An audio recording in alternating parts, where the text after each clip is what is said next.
Hello everyone, good morning. कैसे हैं आप सभी लोग? मैं ममता शर्मा फिर से स्वागत करती हूँ आप लोगों का अपने इस क्लासरूम में। होपफुली आप लोग सभी सही होंगे। और जैसे कि आप लोगों को पता ही है कि हमारा चल रहा है मॉर्निंग सेशन, और मॉर्निंग सेशन में मैं आपको करा रही हूँ Rajasthan rank control act. Rajasthan rank control act करा रही हूँ, और साथ ही मैंने आप लोगों को उसमें करा दिया chapter number 1, chapter number 2, chapter number 3 और chapter number 4 complete. Okay, chapter number 5 अब हम कर रहे हैं, और चैप्टर नंबर 5 में मैं आपको करा चुकी हूँ section number 13, 14, 15, 16। Okay, section number 13, 14, 15, 16 आप लोगों को रिमाइंड होगा। चलिए एक बार इसका अच्छा से रिवीजन कर लेते हैं। सेक्शन नंबर 13 कहता है कि कॉन्स्टिट्यूशन ऑफ रैंक ट्रिब्यूनल का कॉन्स्टिट्यूशन कैसे होगा। वहीं सेक्शन नंबर 14 कहता है प्रोसीजर। किसका प्रोसीजर? वहाँ प्रोसीजर उन्होंने किया रैंक रिवीजन का प्रोसीजर वहाँ पे इन्होंने किया। ठीक है, उसके बाद हमने क्या किया? उसके बाद हमने सेक्शन नंबर 15 किया, और सेक्शन नंबर 15 में हमने किसका प्रोसीजर किया? सेक्शन नंबर 15 में हमने प्रोसीजर किया जो हमारा एविक्शन होता है। सेक्शन नंबर 9 में जो एविक्शन हुआ था उसका जो प्रोसीजर फॉलो किया हमने किस में किया? सेक्शन नंबर 15 में किया। ठीक है, उसके बाद हमने जब सेक्शन 16 किया तो सेक्शन 16 में हमने किसका प्रोसीजर फॉलो किया? सेक्शन नंबर 10 का प्रोसीजर फॉलो किया। और सेक्शन नंबर 10 का प्रोसीजर फॉलो करते में हमने क्या पढ़ा? वहाँ हमने पढ़ा बच्चों सेक्शन नंबर 16 किससे रिलेटेड था? इमीडिएट पोजीशन से रिलेटेड था। आज हम जो करेंगे वो करेंगे सेक्शन नंबर 17 और सेक्शन नंबर 18। सेक्शन नंबर 17 कहता है, चलिए पहले इसको सेक्शन की हेडिंग ही पढ़ लेते हैं। Fixing of date for appearance of party, supply of copy of a final order. ठीक है, ये जो क्वेश्चन है, ये जो सेक्शन नंबर 17 है वो अपने आप में ही डिवाइड करके बात कर रहा है, क्योंकि इसका अगर हम सेक्शन की हेडिंग याद कर लेते हैं तो हमें ये पता चल जाता है कि इस सेक्शन में एक्शन में ये सेक्शन कहना क्या चाहता है और इसमें क्या करना होगा। ठीक है, तो बने रहिए मेरे साथ इस वीडियो में और देखिए मैं आपको किस तरीके से इस चीज़ को पढ़ाती हूँ। देखिए सेक्शन नंबर 17 कहता है fixing of date of appearance. अक्सर आपने देखा होगा, देखिए जैसे कि आप लोग देखते हो ना, जैसे अगर किसी का सेशन कोर्ट में या फिर मजिस्ट्रेट कोर्ट में कोई ट्रायल चल रहा होता है, और उसके ऑर्डर के बाद अगर एक व्यक्ति, एक पार्टी जो कि सेटिस्फाइड नहीं होती है तो वो उसके लिए अपील में जाती है। जब वो अपील में जाती है तो आप लोगों को ये पता होगा कि अपील में जाने के लिए उसके पास एक ग्राउंड होता है, उस ग्राउंड के थ्रू वो अपील में चली जाती है। लेकिन क्या वहाँ पे कभी आप लोगों ने ये चीज़ सुनी है कि अपील में जाने के लिए भी वो जो सेशन कोर्ट जिसने ऑर्डर दिया है या वो मजिस्ट्रेट कोर्ट जिसने ऑर्डर दिया है, क्या वो इस चीज़ के लिए डेट फिक्स करती हैं? ऐसा तो नहीं होता ना। आपने सीआरपीसी में भी देखा, आपने सीपीसी में भी देखा, वहाँ पे ऐसा नहीं होता है। ठीक है, लेकिन राजस्थान रैंक कंट्रोल एक्ट में ये चीज़ अच्छे से डिफाइन है कि जब भी कोई व्यक्ति अपील के लिए जाएगा तो उसकी जो अपील के लिए जो डेट फिक्स की जाएगी कि उसे कब जाना है अपीलेट रैंक ट्रिब्यूनल के यहाँ पे, तो वो कौन डिसाइड करेगा? वो डिसाइड करेगा हमारे कौन? अपीलेट, वो रैंक ट्रिब्यूनल। जिसने उसको फाइनल ऑर्डर दिया है वो ही डिसाइड करेगा कि किस डेट को उसे अपीलेट रैंक ट्रिब्यूनल क्या अपीयर होना है। ओके, इतनी बात समझ में आई? तो इन्होंने बताया, जो इन्होंने इनके फर्स्ट पॉइंट में उन्होंने बताया कि other than set aside order. अब सेट असाइड कब होता है? जब एक्स पार्टी ऑर्डर हो गया उसके बाद जो सेट असाइड ऑर्डर होता है, जब सेट असाइड ऑर्डर के बाद को छोड़कर, इन्होंने बताया सेक्शन 17 कहता है कि सेट असाइड ऑर्डर को छोड़कर अदर देन जो हमारे डिसीजन होगा उसके लिए अपील में कब जाना है कौन डिसाइड करेगा? ये करेंगे रैंक ट्रिब्यूनल डिसाइड। तो क्या कहा इन्होंने? Other than set aside rank tribunal decided when parties goes to appellate rank tribunal. Get it? कौन डिसाइड करेगा? रैंक ट्रिब्यूनल डिसाइड करेगा। कहाँ के लिए करेगा? कहाँ के लिए? अपीलेट रैंक ट्रिब्यूनल के लिए करेगा। ओके, इतनी बात आप लोगों को होपफुली समझ में आ गई होगी। और कैसे ऑर्डर के लिए करेगा? जो अपने उसने फाइनल ऑर्डर दिया other than set aside order. Okay, चलिए अब कब उसे कितने दिन के अंदर करेगा, कब तक उसे करनी होगी? तो ये चीज़ उन्होंने बताई कि विद इन 6 मंथ। मैं क्या बताया ना कि विद इन 6 मंथ, लेकिन नॉट लेस देन 2 मंथ, यानी कि 2 महीने से लेकर 6 महीने तक वो डेट फिक्स होगी, वो हो सकती है। इसमें किसके लिए? अपील के लिए। Get it? ठीक है, इतनी बात आप लोगों को समझ में आई। अब क्या होगा? जब वो जाएगा तो उसको फाइनल कॉपी की जरूरत पड़ेगी, तो फाइनल कॉपी किसको दी जाएगी? ठीक है, ये चीज़ डिसाइड कौन करेगा? ये भी डिसाइड करेगा रैंक ट्रिब्यूनल।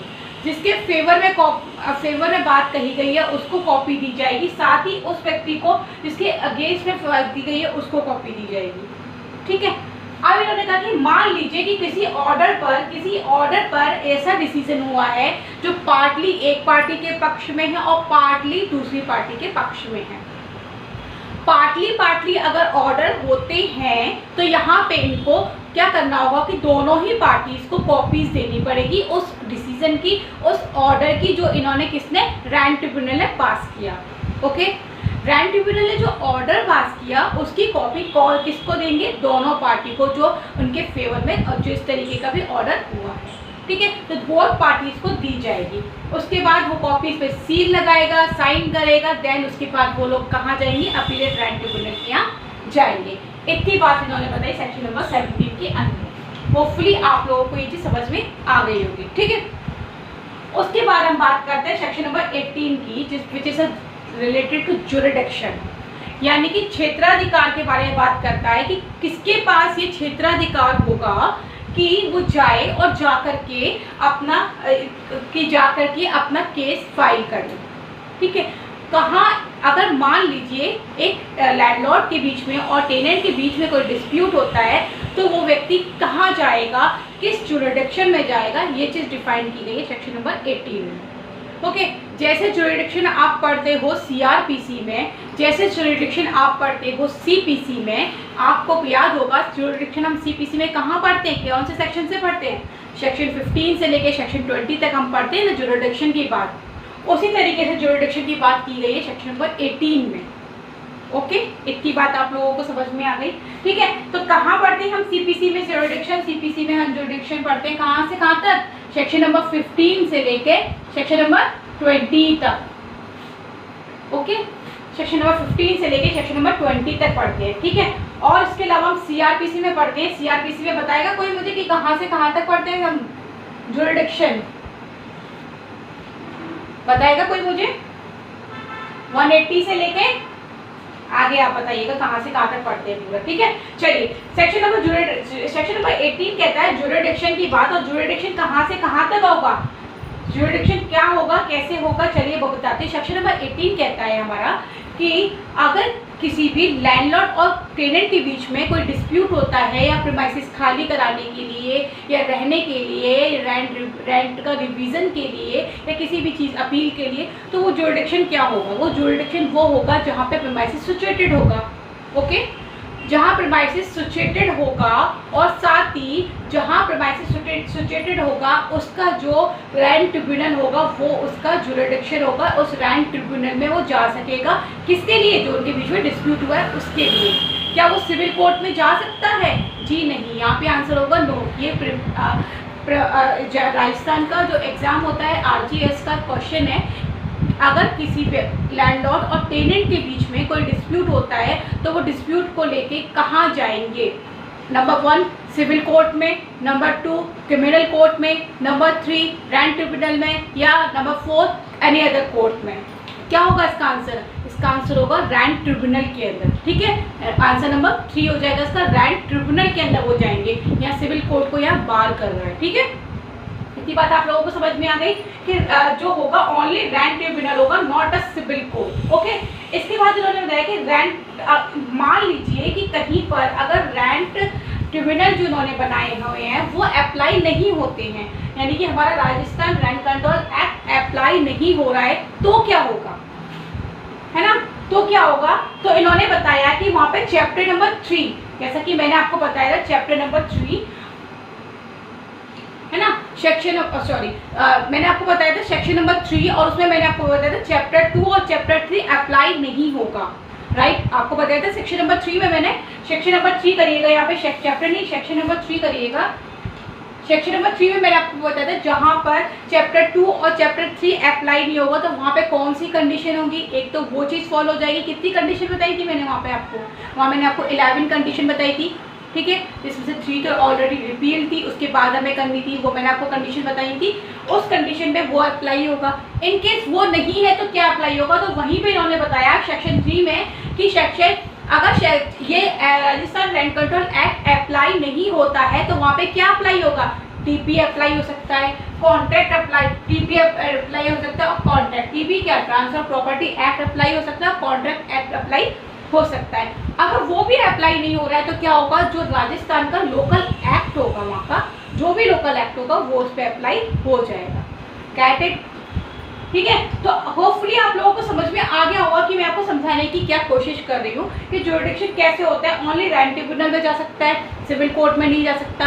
अगर सिविल रैंक ट्रिब्यूनल वहाँ अप्लाई नहीं हो रहा है, कोई ऐसा ज्यूरिडिक्शन उन्होंने नहीं बनाया हुआ है, तो क्या अप्लाई होगा? तो transfer of property act apply होगा और कॉन्ट्रैक्ट एक्ट अप्लाई हो सकता है। और अगर वो नहीं, वही दोनों भी नहीं है, तो क्या होगा, वहाँ का जो लोकल एक्ट होगा वो अप्लाई हो जाएगा। ओके, उसके बाद उन्होंने बताया कि अब जब जाएंगे ज्यूरिडिक्शन में तो किसके लिए जाएंगे, तो recovery of unpaired rent. Recovery of unpaired rent आपने कहाँ पढ़ा था?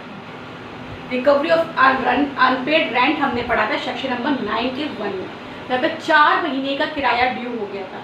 वो वाला प्रोसीजर इन्होंने यहाँ पे बताया है कि अगर वो होगा तो कैसे होगा। तो ऑब्वियस सी बात है, सेक्शन नंबर 14 मैंने आपको वहाँ बताया था। कौन सा प्रोसीजर फॉलो हो रहा है वहाँ पे? सेक्शन नंबर 14 का प्रोसीजर फॉलो हो रहा है। गाइस, क्या क्या बताया था मैंने सेक्शन नंबर 14 का प्रोसीजर? सेक्शन नंबर 14 का प्रोसीजर क्या था कि अगर वो नहीं करता है अनपेड तो क्या करेगा, लैंडलॉर्ड जाएंगे, कॉपी लगाएंगे, उसके बाद वो अपने शपथ पत्र के द्वारा रैंट ट्रिब्यूनल क्या एक नोटिस निकालने के लिए कहेंगे। तो वो नोटिस कितने दिन का होगा? 30 दिन का नोटिस होगा। ठीक है, 30 दिन में उसे रिप्लाई करना होगा, 15 डेज में री रिप्लाई करना होगा। ठीक है, 90 डेज में क्या होगा, हियरिंग की डेट होगी, और उसके बाद क्या होगा, 150 डेज में वो डिसाइड कर दिया जाएगा। इतनी बात समझ में आ गई थी आपको? ठीक है, तो वही होगा। अगर रिकवरी ऑफ अनपेड रेंट के लिए होगा तो कौन सा प्रोसीजर फॉलो होगा? सेक्शन नंबर 14 का प्रोसीजर यहाँ पे फॉलो कर दिया जाएगा।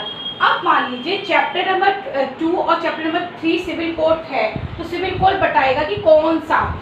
देखिए मैंने आपको बताया ना, चैप्टर नंबर 2 और चैप्टर नंबर 3 फॉलो नहीं हो रहा है, और वो बात मैंने आपको बताई थी कि ये बात कहाँ लिखी हुई है कि चैप्टर नंबर 3 और अगर चैप्टर नंबर 2 और चैप्टर नंबर 3 पे ये अप्लाई नहीं होगा तो सिविल कोड अप्लाई होगा, सिविल प्रोसीजर अप्लाई होगा। कैसे होगा? टीपी एक्ट लग जाएगा या कॉन्ट्रैक्ट एक्ट लग जाएगा। ये बात मैंने आपको तब भी बताई थी। मैंने कहा था आप लोगों से कि जब ये बात कहाँ लिखी हुई है, ये बात सेक्शन 18 में लिखी हुई है। क्या लिखी हुई है कि सेक्शन 15 का प्रोसीजर फॉलो हो जाएगा। वो बात अब हम यहाँ पे कर रहे हैं। क्या होगा, चैप्टर नंबर 2 और 3 पे किसका प्रोसीजर फॉलो होगा? सिविल होगा। कैसे होगा? कौन सा सिविल कोर्ट में अगर वो जाएगा, समरी ट्रायल अगर वो करेगा तो कौन सा प्रोसीजर फॉलो करेगा, तो वहाँ पे भी जो प्रोसीजर फॉलो किया जाएगा रेंट को लेकर कोई डिस्प्यूट के लिए, तो कौन सा प्रोसीजर फॉलो किया जाएगा? सेक्शन नंबर 15 का प्रोसीजर फॉलो किया जाएगा। ओके, सेक्शन नंबर 15 का प्रोसीजर क्या था, अब आप मुझे बताएंगे। सेक्शन नंबर 15 का प्रोसीजर 30 डेज का नोटिस दिया जाएगा, 45 डेज में रिप्लाई करेगा, फिर 30 डेज का उसको री रिप्लाई किया जाएगा, फिर 180 डेज में क्या होगा, हियरिंग की डेट डिसाइड की जाएगी, फिर 240 डेज में इसका डिस्पोजल कर दिया जाएगा। Get it? आई होप कि आप लोगों को ये चीज समझ में आ रही होगी।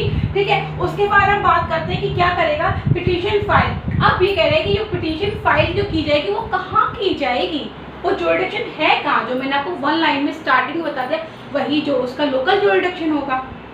ठीक है, जहाँ वो प्रेमाइसेस सिचुएटेड होगा।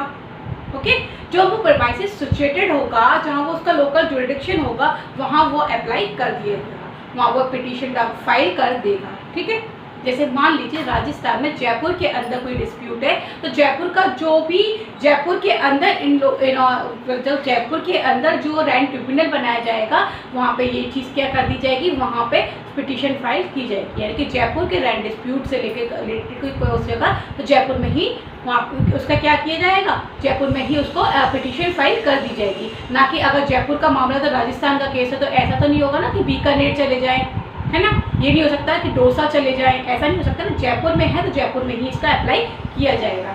होपफुली आप लोगों को समझ में आ गया होगा। सेक्शन नंबर 17 क्या कहता है, fixing of date for appearance of parties, supply of copies और फाइनल ऑर्डर क्या होगा। अदर देन कैसा होगा, सेट असाइड। सेट असाइड के लिए हम जो पढ़ेंगे वो गाइस हम कहाँ पढ़ेंगे, सेट असाइड के लिए हम पढ़ेंगे सेक्शन नंबर 19। सेक्शन नंबर 19 का जब हम 7 पॉइंट पढ़ेंगे तब मैं आपको बताऊंगी कि सेट असाइड के लिए क्या होगा, क्योंकि यहाँ इन्होंने सेक्शन नंबर 17 में कहते हैं कि other than set aside. Okay, तो आप लोगों को आई होप कि समझ में आ गया होगा सेक्शन नंबर 17 क्या कह रहा है, ज्यूरिडिक्शन आपको समझ में आ गया होगा। ठीक है, अगर समझ में आ गया तो थम्स अप कर दीजिएगा। मिलते हैं अपने नेक्स्ट लेक्चर में, तब तक के लिए नमस्कार, शुक्रिया, धन्यवाद।